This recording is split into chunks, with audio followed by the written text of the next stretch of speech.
This is a subject that it needs to be talked about.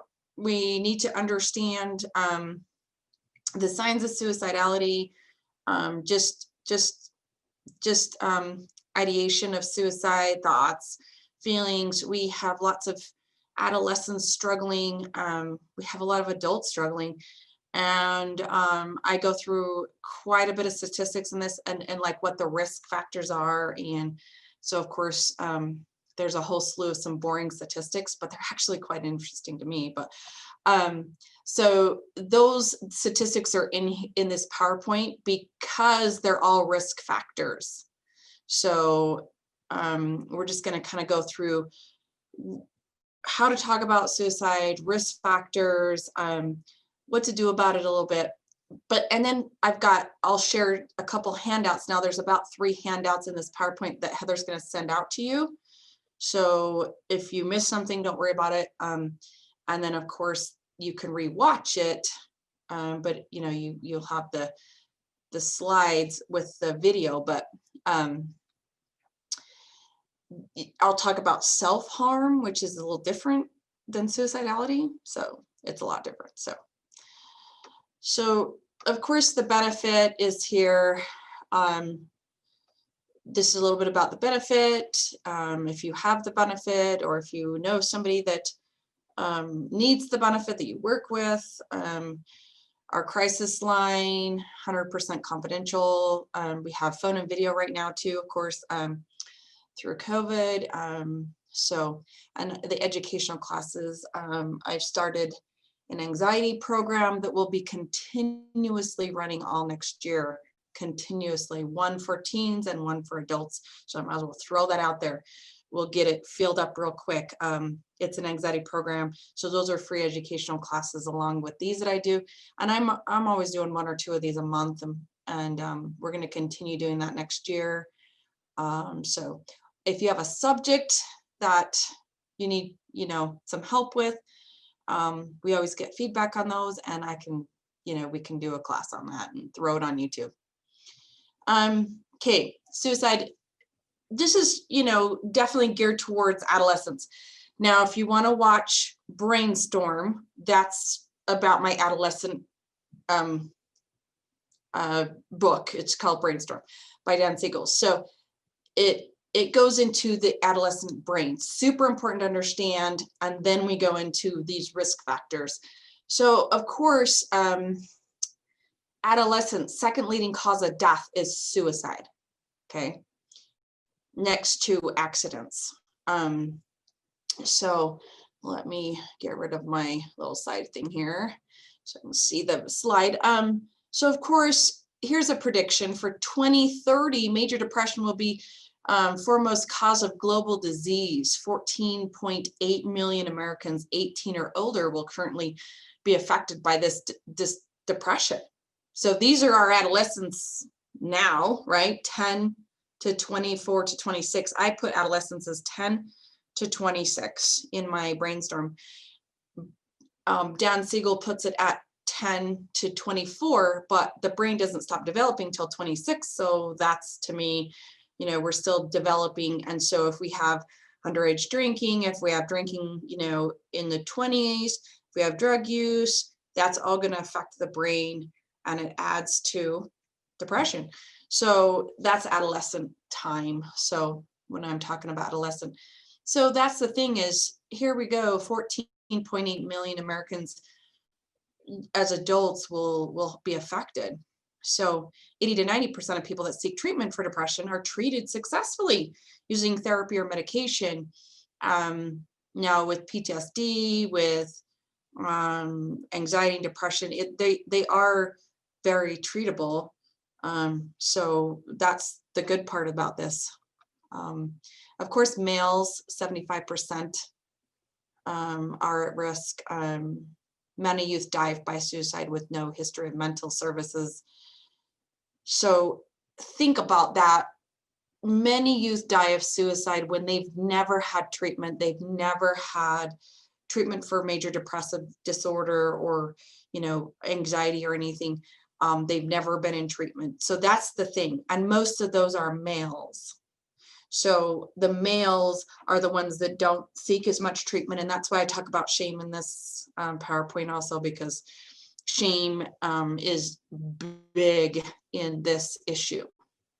So talking about it, it's shameful, it's weak, it's, all those things. So who's at risk? So we talk about social media. So of course I put this on here. Facebook has a flag concerning posts, like they'll flag it if there's any sign or words of suicide or anything like that. They actually will send you a message. Are you okay? Do you need help? Bullying, of course, we have a bullying epidemic. I can't go into that. I've gone into that in some of the other presentations a little bit, but maybe, we have a huge issue with cyberbullying and bullying. And it's like, wait, we're online. If we're on, virtual school right now and learning, it's like, wow, the bullying, would have to come down, right? Well, then there's social, there's I would think right now, the online bullying and the kind of social media bullying and virtual bullying probably has gone up because we're not in school as much. Or so youth exposed to violence have a 10-fold increase in risk of suicide. So what that says is violent, so traumas. So I could also refer to you to Trauma 101 on our webinars on YouTube, because that one's really important, because here's all this stuff, and here's shame, and here's bullying, and here's trauma, and here's brainstorm, just how the adolescent brain is developing, and those all contribute to risk of suicide. But I mean, kids that are exposed to trauma or have had past trauma are very highly risk for suicide, or suicidality and self-harm because of that trauma. And that's where we need to get to the root of that trauma and treat it. So these are some of the things. Who's at risk? People that say, I wish I was never born. My life is better without, your life would be better without me. I feel like I'm just taking up space. I've had adolescents talk like, I just don't want to be in this world. This world is ucky and dirty and mean and full of hate, and I just don't know if I even want to be in it. So that's a little bit of that. Now, does that mean that they're going to have a plan? Nope, it doesn't. It doesn't mean that they're going to have a plan. It just is they're at higher risk because they are hopeless. That's those are hopeless statements, right? And if you guys have any questions, for sure, chat it right now in the chat, and then at the end we can answer questions and stuff. But if you have something like, oh, I have a concern or a question specifically about, my teen or teens I work with or something, or just coworkers or whoever, just put it in the chat. And then when we get done, if we haven't covered it or something, then we can definitely have a discussion. I do, we'll leave enough time for that so we can chat a little bit. So you can just do it privately to us too, or we won't. When I do those chat questions, I don't call out your name because we'll just keep it that way. So youth who deny or conceal suicidal thoughts, of course. So I call those the shutter downers, the stuffers. So when we stuff, we will volcano. So who's more risk at that? Males. They stuff more. They don't. It's once again, they don't seek help because it's shameful and weak. And that's Brene Brown's research on shame and vulnerability. So males less likely to report suicidality. They're less likely to obtain mental health services. That means they're a higher risk. And the thing is about completion of suicide is, of course, males complete way more than females. Females will have way more attempts, but males will complete more often. So here's a little side note about coronavirus. Of course, here's the despair and the anxiety. And I put this little why coronavirus is triggering mental health back in March and April when I first did how to parent through a coronavirus pandemic. Now look at this, 8 months later, okay? We have gone through more than just an adjustment to this because adjustment's about 6 months. An acute stress disorder is 1 month, adjustment's like 6 months, and then we go into post-traumatic. So here's traumatic, issues, and that will trigger our mental health. And then we go into burnout. That's a whole other class I already have done. So yeah, this hopelessness, we're in survival mode for 6 months, right? Parents and, we're going back and forth. We're not, our routine has been completely shifted. We've got to get creative about that. We've got to keep our routine going. And yeah, look at the other webinars for that. So this is from Dan Siegel from my brainstorm class. So this is super, super important just to understand really what's going on. The myths are over here, the shifts. So the myth is trauma doesn't affect the brain. That's baloney. Risk factors are impulsive. Risk behavior is impulsive. That is a myth. We teenagers and adolescents know their pros and cons. He has found that. He's researched the brain and for 3 decades. The brain doesn't change or heal over time. It does. Parents can control how adolescents will, their outcome of their life. No, you can't actually. So adolescents will push boundaries. Our job as parents are to hold them. And that's how their brain actually prunes and rewires and shifts. And that's this side of the shifts they listen to peers, they focus on independence. They have the highest immune system times 3 than they'll ever have in their whole entire life. They have the highest level of dopamine. So the increase of dopamine happens times 3 more than any other time in their life.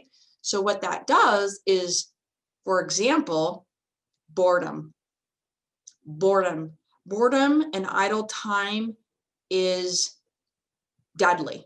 It really is. It is not good.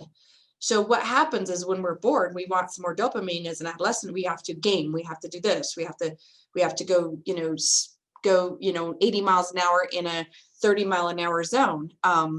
Over Halloween, my grown daughter that has 2 kids' car was parked in a neighborhood, and different neighborhood, and some teenagers were going very, very fast, and they actually clipped her car that was parked out in the street in the middle of the night and flipped their car in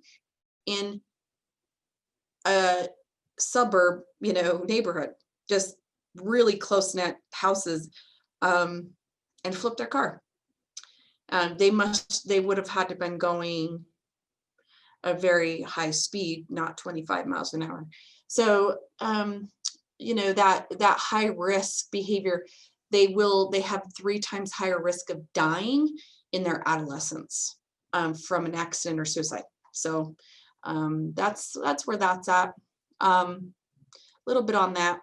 So here's the risk factors. The largest public health surveyor, YRBSS, they study high school students. Suicide, like we've said, 10 to 24 is the leading cause of death.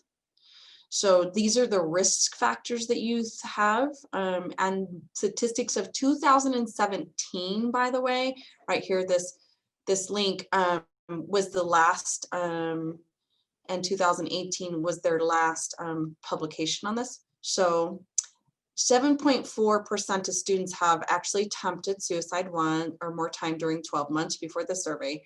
2.4 students nationwide had made a suicide attempt resulting in an injury, poisoning, or overdose where they had to go to a doctor. Nationwide, 43% played video games, computer games, for more than 3 hours per day on a school day, and 20% watched television 3 or more hours a day for an average school day. That's quite alarming, knowing that what I know about how we use avoidances. So this is why I put this one in here. Avoidances are something that is over 2 hours. Now with teens and adolescents and young adolescents, I put the limit to 1 hour of having a reward system. So anything that's 1 hour, especially viewing something, so any so TV and video games and social media, when we're watching YouTube. So when we are actually mirroring something, it's called your mirroring neurons, actually happen. And when we've done that for more than 2 hours, we watch Netflix for more than 2 hours, we watch, you know, video games, especially in the younger aged school kids, we have now turned our brain into an avoidance behavior. It's like anything else. It's like a drug. It's like you've taken and you're impaired for 2 hours. So what happens is we want it an hour or less at a time. And I would, you know, an hour or less in a school day for sure, because we've got all this other stuff. Because what happens is now we're avoiding food, social, homework, cleaning our room, you know, eating, sleep. So we avoid all these things. And so 43% of students are on a computer or Xbox or Instagram or YouTube or whatever for 3 or more hours a day during the school week. That's quite alarming. In 2017, now I don't know what it would be like now. It would probably be more like 50, 55. Nationwide, students have been electronically bullied 15%, okay, in the past 12 months when this survey was done. Females way higher among that. Then we go into sexual identity. So gay and lesbians, bisexual students have a way higher rate, 3 times higher, of suicidality than and being bullied and other things like this than the average student. So just so you know. School property, 19% have been bullied on school property. Bullied on school property was higher among females again. 69% nationwide who dated or went out with someone during a 12-month before the survey. 8% had been physically hurt or on purpose, being hit, you know, injured, or with a weapon 1 or more times during the 12 months. Meaning, so that's just, it's called domestic violence or dating violence. Intimate partner dating violence, in, you know, domestic violence, same thing. So that's something that is very hush hush, and we don't report enough of those kind of things. And that's a huge issue, because once again, this is trauma, right? So that adds to the anxiety and the trauma and the fears, and, you know, and being bullied at school, and then going to school with a perpetrator, right? So on school property, so 20%. So when kids are like, I don't want to go to school, they are just terrified. There's some sort of bullying usually going on, right? So last 12 months, 31% of students nationwide felt sad or hopeless every day for 2 or more weeks in a row. Sad or hopeless every day. So when we get to that daily hopelessness, and it goes for more than a month, 2 weeks to a month, we're looking at the start of some depressive symptoms, not clinical depression, but, you know, so we need to look at that. So, and female 41%, male 21%. And once again, males don't report and get help as much. So we don't have the best statistics on males and how they are treated and getting help, but that is changing. That is changing for sure. The having felt sad or hopeless was higher among gay, lesbian, bisexual. Once again, 63%. So they feel hopeless and more powerless. So 17% of students seriously considered attempt suicide during 12 months before the survey.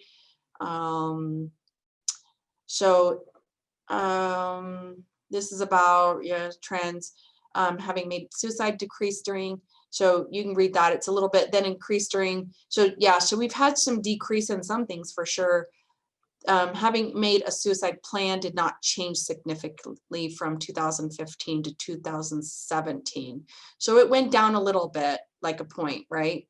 So the trends that, and they go through in this, this huge research project survey with all of the trends from 1991 to 2017.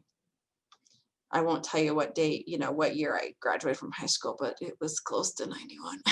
So it was. So, okay, nationwide, 60% of students had at least one drink of alcohol, at least one day during their life. Okay. 6.8 students have tried marijuana. 19.8 have used marijuana, pot, one or more times during the last 30 days before the survey. So, of course, increased drugs, alcohol in a younger age and adolescent time, that increases their risks to suicidality. Sexually active students, physically active, slightly very overweight students got 8 or more hours of sleep, 25%. All these have risk factors tied to suicide.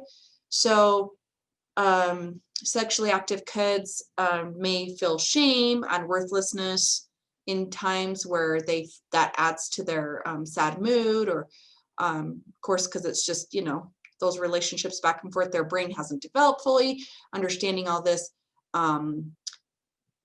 Drinking alcohol as they're sexually active, of course, increases behavior and risky behavior, right? So that now we're looking at risky behavior. And then overweight, 31% of students are overweight in the nationwide survey at 2017. So we were, once again, there's worthless and shame stuff that comes in. And sleep is my number one. I cannot treat other disorders if we're not sleeping, because REM sleep repairs the brain. So it relieves toxins in our brain every single day. And you can totally email me about sleep. I will send you my opinion on that and how to get our kids to sleep better. It is number one. I don't care about it. I have to have, I've gotten kids from insomnia from, 3 to 4 years of insomnia since they've been 12. And they come in and I'm like, how many years have you not been sleeping? And you wake up 3 or 4 times in the middle of the night, on average 5 or 6 times a week. That is absolutely not okay, and very, very abnormal. I mean, we've got to be sleeping. And here in this statistic, 25% got 8 hours of sleep. Now, statistically, students, and adolescents need 9 hours of REM sleep. Penn State says adults need 8.5 hours to repair our brain and to renew our body every night. What happens with the rhythm, I could go on and on about that, but we don't have time. But there's so many sections of the rhythm that we have to set our bodies into: the liver, the spleen, the pancreas. Everything kicks in to where we're hungry, where we have cortisol levels high in the morning. We're supposed to have cortisol levels low at night, and Americans don't have that. So we're up at night, we're on electronics at night, we have lights on at night. It really screws up our rhythm. And so I will probably have to now do a whole webinar on sleep, because I've listened to some more webinars. I listened to an anxiety summit this last week, and a guy did a whole webinar on that, and I listened to hours and hours of anxiety summit ideas about what leads to anxiety, of course, and they're natural. They're these things, their sleep and their trauma, and it's all of the environment, right? So, and of course that's tied into depression. So, warning signs. Here's some more, just a little list. Feeling like I'm a burden, I'm isolating, I'm having no interest, self-care is depleted, you're hopeless. Now, this doesn't mean that someone is in active suicidality, okay? Hopeless is happening and isolation is happening. But over time, this is what I'm seeing, especially in this last year. And of course, means, okay, so number one is accessibility, okay? So I should just have warning signs, but then here's the accessibility: guns, pills, whatever is available should be removed, because accessibility is the killer. It really is. And you know, the highest rate of people that abuse prescription drugs are pharmacists because of this accessibility. Pharmacists. So when you have it right in front of you, it's a little bit compulsive in that way. But they, you know, you like I said, adolescents and teenagers, they do the pros and cons, and they just really don't look at the pros. I mean, the cons, they just really go for the pros. This is going to help relieve my pain. This is going to, and same with cutting. And we're going to get into that in a minute, or self-harm. So, so here's some more questions to ask. Do you feel like you're going to hurt yourself? Do you think about the future? Are you hopeless? Have you thought about doing something about that? Just some ideas. Again, just there's so many different things. Professionals, it's like, in the past few days or weeks, have you been thinking about killing yourself? So those are professional questions a little bit. Have you wished that you were dead in the past few days or weeks? And those are really important things.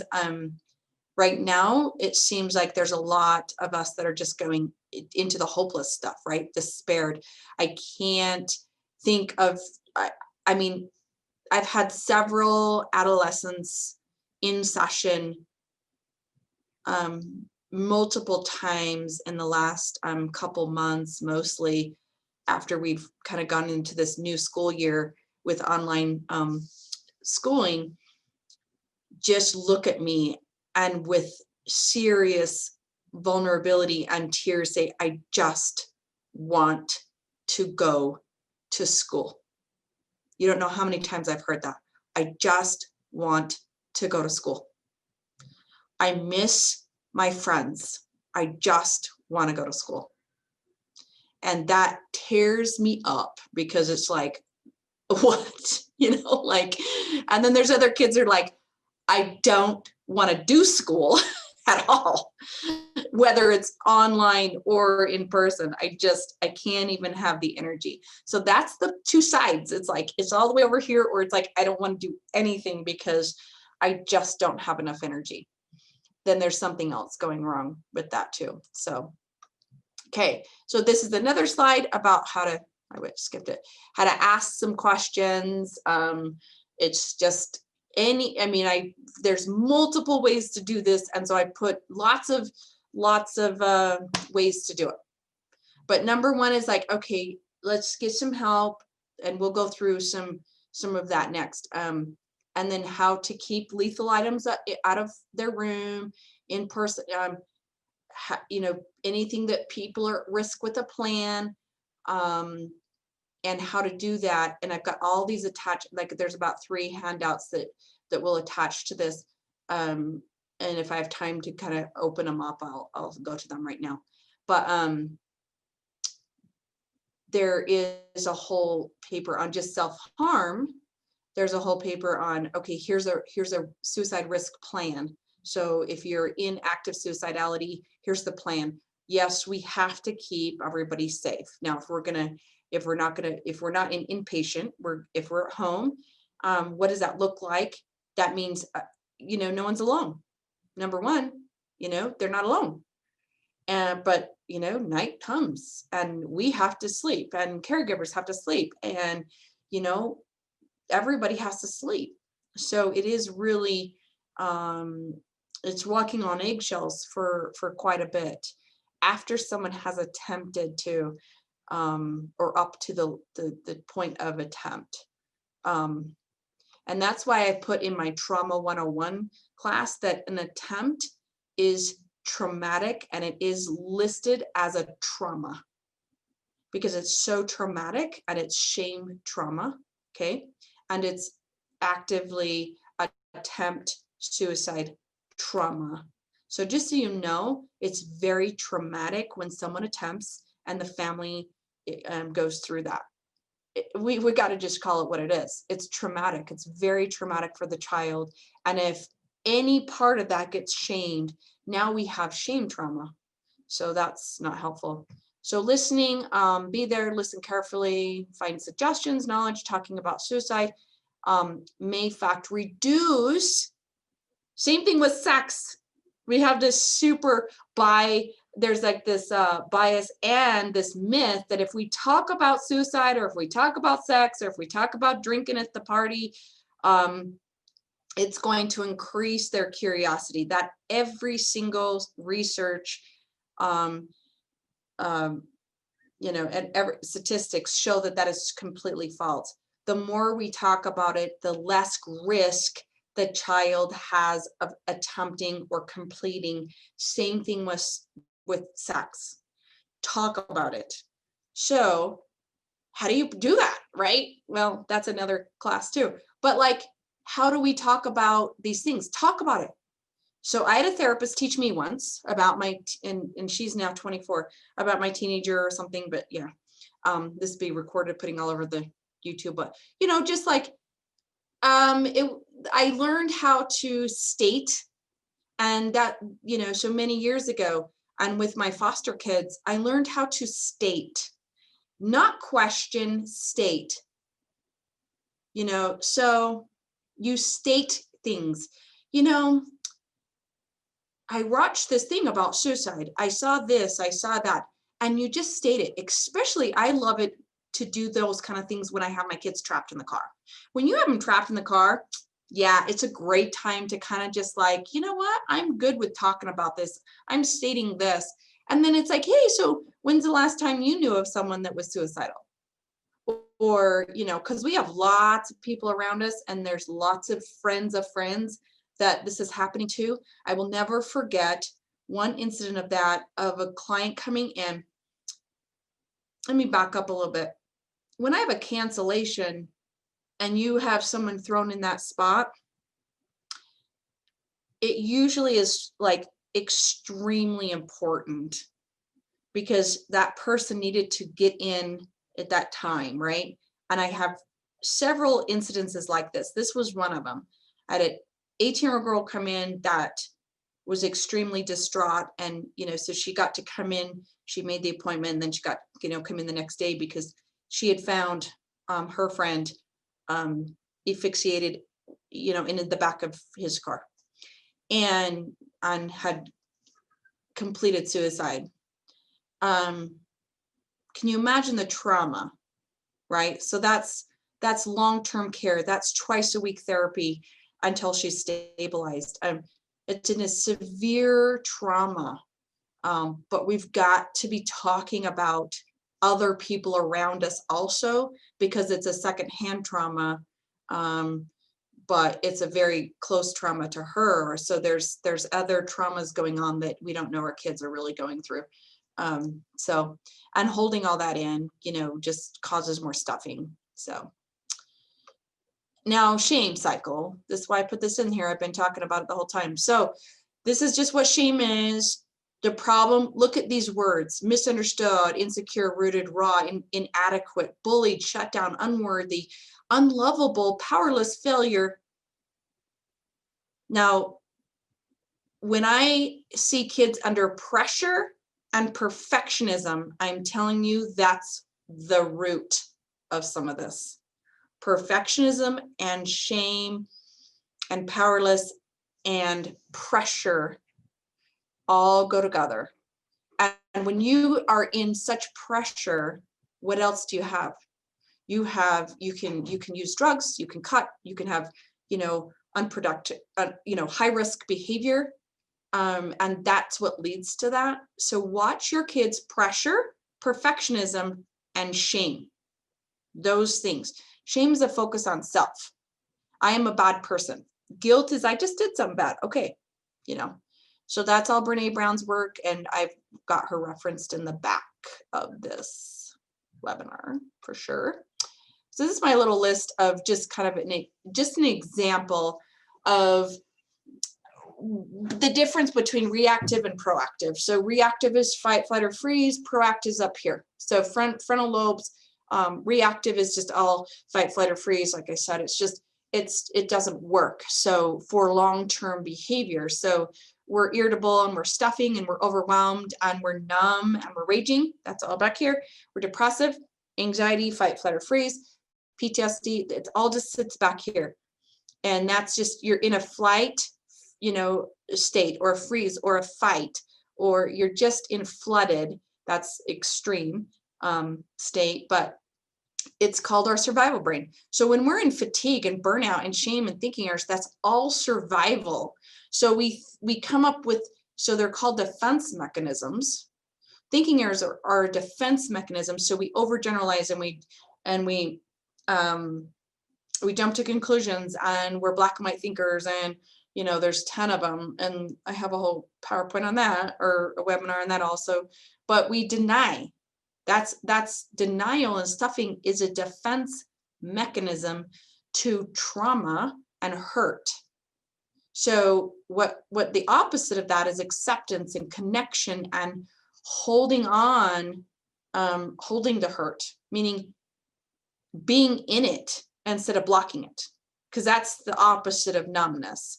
And attunement and releasing shame and power and grounded and balance. So anything that we can do over here. So number one in Brene Brown's research is compassion, courage, and connection. And I add, and she's talked about this in other webinars and her online TED Talk and her online Audible, is creativity. So I always add creativity to that, though it's not on there, but compassion, courage, connection, and creativity combat, number one, depression. We have to connect. Right now, we're disconnected. It is really harmful. So we have to connect with the unharmed part of us. That's what that means. So here's the unharmed. We always like to connect with the harmed. We're harmed in this way. We're bullied. We're this. We have trauma. And we actually connect with those chemicals, which are emotions of the harmed. But we've got to connect to the unharmed part of me. So what's unharmed is that I'm this, and I'm healthy, and my, my body, my sleep, my, your balance. So you're unharmed, and holding the hurt, just holding it. Stuffing it doesn't work. So that's really hard for adolescents to do, because they have to have a safe person to do that with also, if they can't do it with themselves. Does that make sense? I hope so. We'll breathe for a minute. Anybody gotta just make sure we're going along okay. Okay, we're doing good. Whoops. Okay, so power. One day I talk about P words all the time. And one day I made this list. I just wrote down all these P words and the opposites. So it's kind of like, one of them's imperfection compared to perfection. This is what this side over here in the blue is: pain, perfectionism, permanent, possession, pretend. We like to pretend. I have lots of couples that pretend they have a pretend, marriage, and, so we get real protective, we get powerless, and then we have panic. So our body panics. That is the powerless P's. So we need pleasure, we need pliability, we need passion, we need physical power, we need play, and we need pace. And pacing ourselves is grounding, as opposite of panic.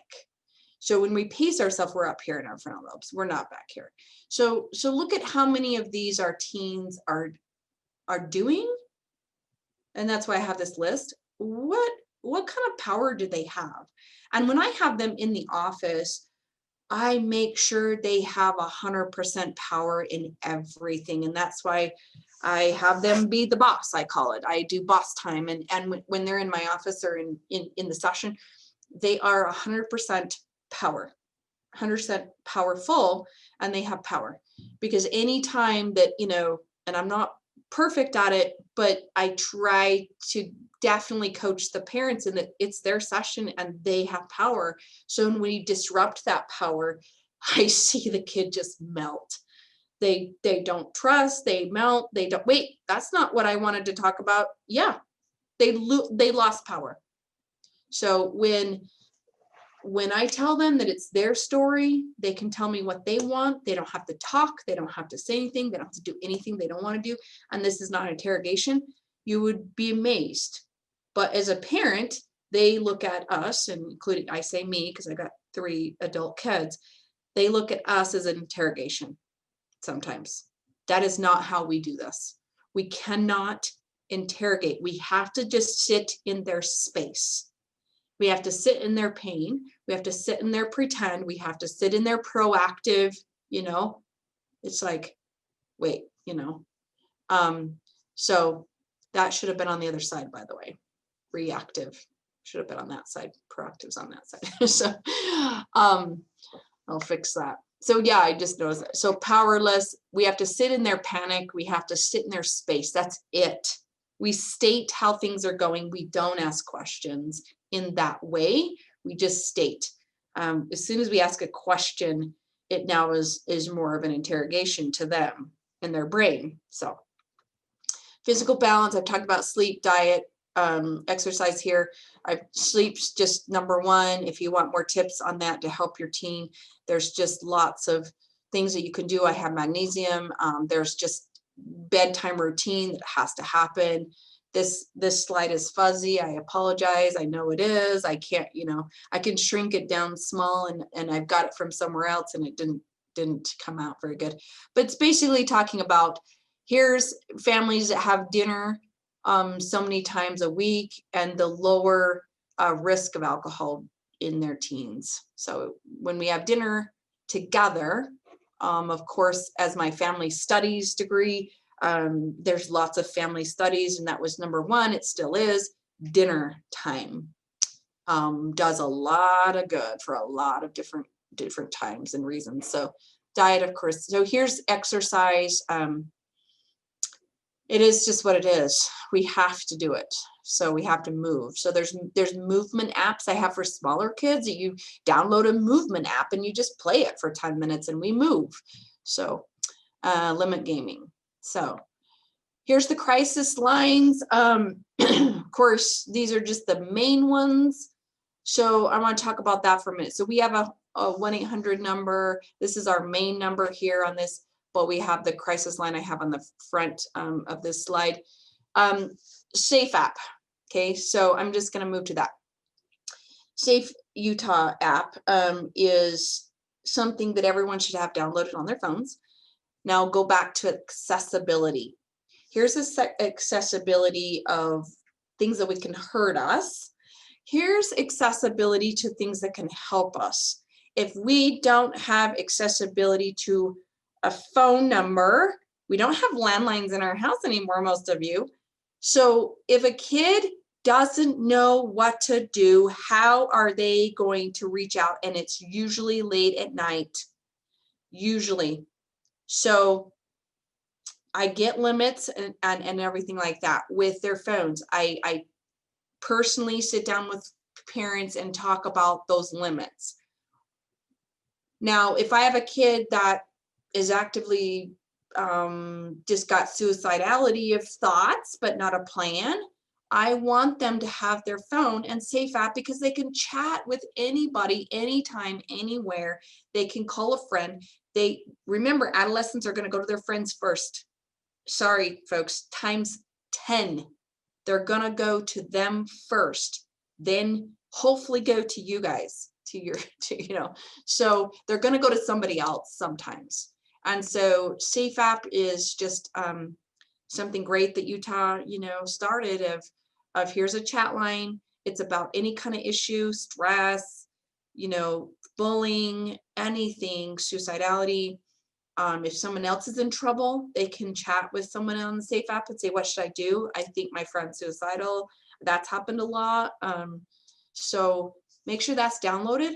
And they have accessibility. I also have accessibility to meditation apps and mindful apps and breathing apps and music apps. And, you know, so they've got to use all those 5 senses. And so but then Wi-Fi can be turned off at a certain time, stuff like that. But they've got to have accessibility to things that they need help with. So it's a little bit of a soapbox.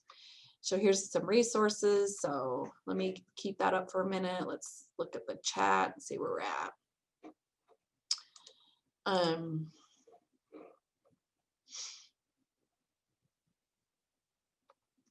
Yes. So should we discuss a little bit? Self-harm. Okay, so we're going to start with that. So I'm going to stop this for a minute. So everybody got these numbers, but you're going to have this sent to you. So I am going to pull up my, let's see, I have to exit out of this.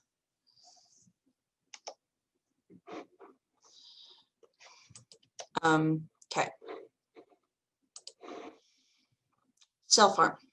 So I don't have, that's why I'm just going to bring up this. So I don't have this in my webinar because I just have this, we just have this great, let me share my screen again. This handout that you're all going to get. So in case you have someone that's doing some self-harm, I went over that. So here's some ways that we self-harm, and then cope with feelings. This is why we self-harm. Express feelings that we can't put into words. We feel in control when we're doing that. Relieve guilt and punishment, stuff like that. This goes way deeper, and it goes into a lot of shame and pressure. Makes you feel alive. It does send dopamine to the brain. So once again, what are adolescents doing? They're bored in some way sometimes, and they need a higher dopamine level. So we're producing a lot of dopamine, but when it drops a little bit, it's like, oh, okay, I'm scared. Oh wait, I don't have enough dopamine. That's why gamma, L-tyrosine, and 5-HTP, those are all natural amino acids that help transmit. They're neurotransmitters that will help with that. And that's if you want more advice about that, you can talk to me. So why people, cut, it's a way to have control. Okay, I feel less anxious. It's almost like until I do this, then the dopamine comes, and then I'm okay. That's what it is. Relief consequences, relief from cutting, and self-harm is short term. That's dopamine short term. You can hurt yourself badly. You're at risk for bigger problems down the line of definitely shame, and you don't want to tell anybody, and then it's really hard to talk about it, and then we just stuff, and that causes more anxiety. This talks about how to stop cutting and self-harming. There's one part in here. Let's see, here's a safe alternative, 1-800 number 2 you can turn to. Identifying the triggers. Okay. There's lots. This is a great handout. Okay. 5 senses: exercise, punch, squeeze, rip. So I do not, there's one part in here I do not recommend. This is old school, putting a rubber band on your wrist or on your leg or your arm or whatever, instead of hitting. So you snap it instead. That's old school for me. That's just one more way. We know that like punching a pillow when we're angry, when we're in the fight, flight, or freeze, is not a good thing. but I also use rocks, I use a bracelet, I use a necklace for them to touch, to remind themselves that they're having urges, but I do not have them actually bop themselves with a rubber band. Nope. So that's just one part of this that I don't like. But so warning signs, here's some warning signs of that. See, this goes on. This is great. So this, you're all going to get that, okay? And let's go to some more chats with what that, see if we've covered. Okay, so